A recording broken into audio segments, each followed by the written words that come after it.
Hi, everyone. We are now going to read chapter 6. So earlier you listened to chapter 5, and I just want to recap quickly that Anne-Marie and Ellen were sleeping, and it was like 4 o'clock in the morning. Everybody was sleeping. And they got a knock on the door, and what the soldiers were looking for the Rosens, and so they knew that the Rosens and the Johansons were friends, so they went down to the Johansons' apartment. And so they came in, they kind of forcefully pushed their way in and started to look around because they were looking for the whole family. They began to question things when they noticed that Ellen had dark hair versus Anne-Marie and Kirsty's blonde hair. And so Dad thought real quickly and took out the photo album of a picture when Lise, the sister, Lise, the one that had passed away, died. And so she had dark hair. So they were able to fool the soldiers and say, yeah, this is my daughter, because of that dark-haired picture of Lise. So we're going to continue, excuse me, on chapter 6. Is the weather good for fishing? We must think what to do, Papa said. They are suspicious now. To be honest, I thought that if they came here at all and hoped that they wouldn't, that they would just glance around, see that we had no place to hide anyone, and then go away. I'm sorry I have dark hair, Ellen murmured. It made them suspicious. Mama reached over quickly and took Ellen's hand. You have beautiful hair, Ellen, just like your mama's, she said. Don't worry. Don't even be sorry for that. Weren't we lucky that Papa thought so quickly and found those pictures? And weren't we lucky that Lise had dark hair when she was a baby? It turned blonde later on, when she was 2 or so. In between, Papa added, she was bald for a while. Ellen and Anne-Marie both smiled tentatively for a moment. Their fear was eased. Tonight was the first time Anne-Marie realized suddenly that Mama and Papa had spoken of Lise, the first time in 3 years. Outside, the sky was beginning to lighten. Mrs. Johansen went to the kitchen and began to make tea. I've never been up so early before, Anne-Marie said. Ellen and I will probably fall asleep in school today. Papa rubbed his chin for a moment, thinking. I think we must not take the risk of sending you to school today, he said. It is possible that they will look for the Jewish children in the schools. Not go to school? Ellen asked in amazement. My parents have always told me that education is the most important thing. Whatever happens, I must get an education. This will only be a vacation, Ellen. For now, for your safety is the most important thing. I'm sure your parents would agree. Papa called Mama in the kitchen, and she came to the doorway with a cup of tea in her hand and a questioning look on her face. Yes? We must take the girls to Henrik's. You remember what Peter told us. I think today is the day to go to your brothers. Mrs. Johansen nodded. I think you're right. But I will take them. You must stay here. Stay here and let them go alone? Of course not. I wouldn't send you on a dangerous trip alone. Mama put a hand on Papa's arm. If only I go with the girls, it will be safer. They are unlikely to suspect a woman and her children. But if they are watching us, if they see all of us leave, if they are aware that the apartment is empty, that you don't go to your office this morning, then they will know. Then it will be dangerous. I'm not afraid to go alone. It was very seldom that Mama disagreed with Papa. Anne-Marie watched his face and knew that he was struggling with the decision. Finally, he nodded reluctantly. I will pack some things, Mama said. What time is it? Papa looked at his watch. Almost 5, he said. Henrik will still be there. He leaves around 5. Why don't you give him a call? Papa went to the telephone. Ellen looked puzzled. Who's Henrik? Where does he go at 5 in the morning? She asked. Anne-Marie laughed. He's my uncle, my mother's brother, and he's a fisherman. They leave very early. All fishermen leave early each morning. Their boats go out at sunrise. Oh, Ellen, she went on. You will love it there. It is where my grandparents lived, where Mama and Uncle Henrik grew up. It is so beautiful, right on the water. You can stand on the edge of the meadow and look across to Sweden. She listened while Papa spoke on the phone to Uncle Henrik, telling him that Mama and the children were coming for a visit. Ellen had gone into the bathroom and closed the door. Mama was still in the kitchen, so only Anne-Marie was listening. It was a very puzzling conversation. So, Henrik, is the weather good for fishing? Papa asked cheerfully and listened briefly. Then he continued, I'm sending in to you today with the children, and she will be bringing you a carton of cigarettes. Yes, just one, he said, after a moment. Anne-Marie couldn't hear Uncle Henrik's words, but there are a lot of cigarettes available in Copenhagen now, if you know where to look, he went on. And so there will be others coming to you as well, I'm sure. But it wasn't true. Anne-Marie was quite certain it wasn't true. Cigarettes were the thing that Papa missed, the way Mama missed coffee. He complained often. He had complained only yesterday that there were no cigarettes in the stores. The men in his office, he said, making a face, smoked almost anything, sometimes dried weeds, rolled in paper, and they smelled terrible. Why was Papa speaking that way, almost as if he were speaking in code? What was Mama really taking to Uncle Henrik? And then she knew. It was Ellen. The train ride north along the Danish coast was very beautiful. Again and again they could see the sea from the windows.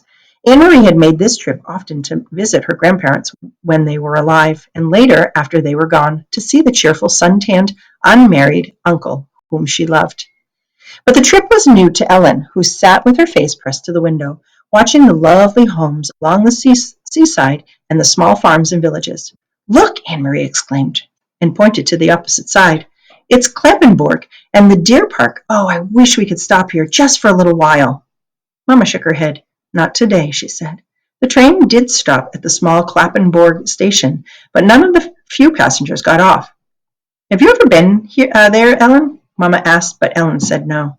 Well, someday you will go. Someday you will walk through the park and you will see hundreds of deer, tame and free. Kirsty wriggled her knees and peered through the window. I don't see any deer, she complained. They are there, I'm sure, Mamma told her. They're hiding in the trees. The train started again, and the door at the end of their car opened, and two German soldiers appeared. Anne-Marie tensed. Not here. On the train, too? They're everywhere. Together the soldiers strolled through the car, glancing at the passengers, stopping here and there to ask a question. One of them had something stuck in his teeth. He probed it with his tongue and distorted his own face.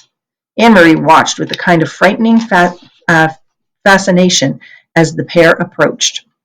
One of the soldiers looked down with a bored expression on his face. Where are you going? He asked. Gilly, Mama replied calmly. My brother lives there. We're going to visit him. The soldiers turned away, and Anne-Marie relaxed. Then, without warning, he turned back. Are you visiting your brother for the New Year? He asked suddenly. Mama stared at him with a puzzled look. New Year? She asked. It's only October. And guess what? Kirsty explained suddenly in a loud voice, looking at the soldier. Anne-Marie's heart sank, and she looked at her mother. Mama's eyes were frightened. Shh, Kirsty, Mama said. Don't chatter so. But Kirsty paid no attention to Mama, as usual. She looked cheerfully at the soldier, and Anne-Marie knew what she was about to say. This is our friend Ellen, and it's her New Year. But she didn't. Instead, Kirsty pointed at her feet. I'm going to visit my Uncle Henrik, she chirped, and I'm wearing my brand new shiny black shoes. The soldiers chuckled and moved on. Anne-Marie gazed through the window again. The trees, the Baltic Sea, and the cloudy October sky passed in a blur as they continued north along the coast. Smell the air, Mama said when she stepped off the train and made their way to the narrow street. Isn't it so lovely and fresh? It always brings back memories for me. The air was breezy and cool, and carried the sharp, not unpleasant smell of salt and fish.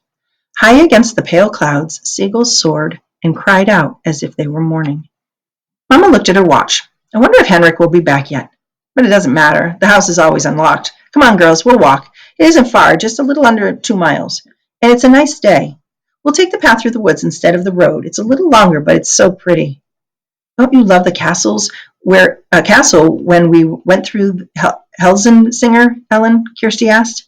She had been talking about Kronborg Castle ever since they had seen it, sprawling, massive, and ancient beside the sea from the train.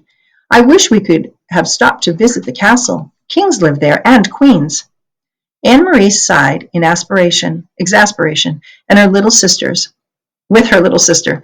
They do not, she said. They did in the old days, but there aren't any kings there now. Denmark has only one anyway, and he lives in Copenhagen. But Kirsty had pranced away, skipping along the sidewalk. Kings and queens, she sang happily. Kings and queens. Mamma shrugged and smiled. Let her dream, Anne-Marie. I did the same when I was her age. She turned, leading the way along a tiny, twisting road, heading toward the outskirts of the village. Things have hardly changed here since I was a girl, she said. My aunt Git lived there in that house, and she pointed, and she's been dead for years. But the house is the same. She always had wonderful flowers in her garden. She peered over the low stone wall and looked at the few flowering bushes as they passed the house. Maybe they still do, but it's the wrong time of year. There are just those few chrysanthemums left. And see, over there, she pointed. My best friend, her name was Helena, lived in that house. Sometimes I used to spend the night with her, but often she came to my house on the weekends. It was more fun to be in the country. My brother Henrik always teased us, though, she continued with a chuckle. He told us ghost stories and scared us half to death. The sidewalk ended, and Mamma turned onto a dark path bordered by trees, or dirt path, bordered by trees. When I walked each morning into town for school, she said, my dog followed me this far, and at the end of the path, he turned and went back home. I guess he was a country dog and didn't like town. And do you know what? She went on, smiling. I named him Trofast, faithful, and it was just the right name for him because what a faithful dog he was. Every afternoon, he was always right here, waiting for me to return. She knew the right time, somehow. And sometimes as I come around this bend, even today, I feel as if I might come upon Trofast waiting still with his wagging tail. But the path was empty today. No people, no faithful dogs. Mamma shifted the bag she was carrying from one hand to the other, and they walked through the woods until the path opened into a meadow dotted with cows. Here the path skirted the edge of the field, along a fence, and beyond it they could see the gray sea, ruffled by wind. The breeze moved the high grass, and at the end of the pasture they entered the woods again, and Anne-Marie knew they would be soon there. Uncle Henrik's house was in a clearing beyond the woods. Do you mind if I run ahead? She asked suddenly. I want to be the first to see the house. Go on, Mamma told her. Run ahead and tell the house we're coming. And then she put her arm around Ellen's shoulders and added, say that we've brought a friend. All right, my friends, that's the end of chapter 6. Stay tuned for the mini lesson, and we will be sharing out reading chapter 7 soon. See you soon.